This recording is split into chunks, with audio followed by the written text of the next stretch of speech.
I'd like to invite Carl Jr., Beverly's son, to say a few words on behalf of the Carter family. Take 5 or 6 minutes. Thank you. Well, many of you didn't know my mother, but she was quite the talker, and so am I, so I'm going to keep this as short as I can.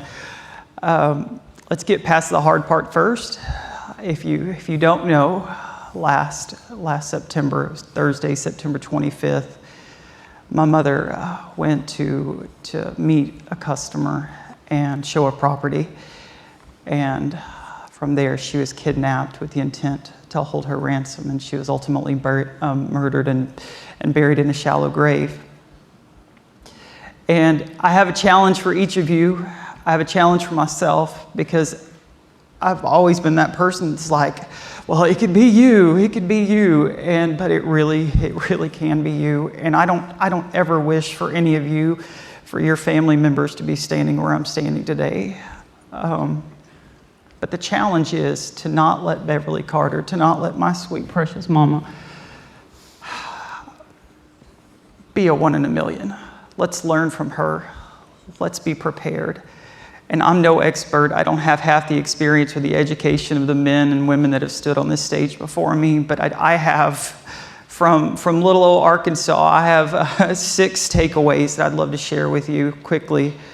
And first is to prepare and be aware. Take training classes. Take the one that Chris just mentioned. Learn self-defense. Learn how to punch somebody in the nose, man. Get them. Text less. Pay more attention. I'm guilty. I keep my face in my phone. Look around. See what's going on. Another thing that I have to tell you guys is that realtors are good-looking folks. Okay, you're pretty hot stuff, and the thing that makes you awesome makes you a target. My mama was gorgeous, and I can't tell you how many times I got beat up in school because guys would say, "Man, your mama's good looking," and then I'd get a pounding when I tried to fight them. So be careful, because you're awesome, and unfortunately it does make you a target.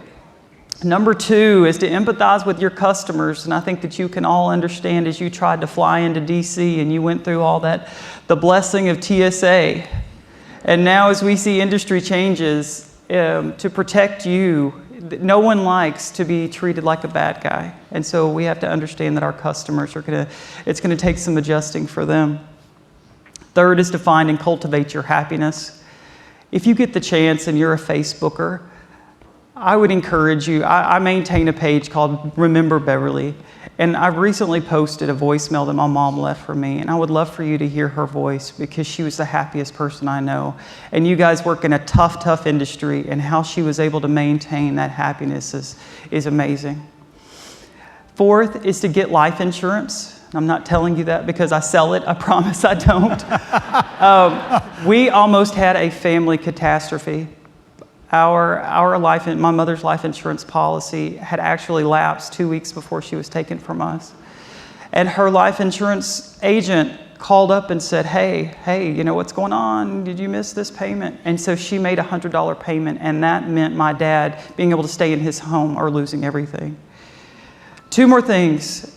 Love those that you're around. Tell them that you love them. I have so much peace because every time I saw that beautiful woman, I kissed her on the cheek and I told her how much I love her. And that gives me so much peace at night. And lastly, and this may not be very PC, but love your God. Find your faith. Dig deep, because when the tough gets going, our faith can give us so much hope and give us so much peace.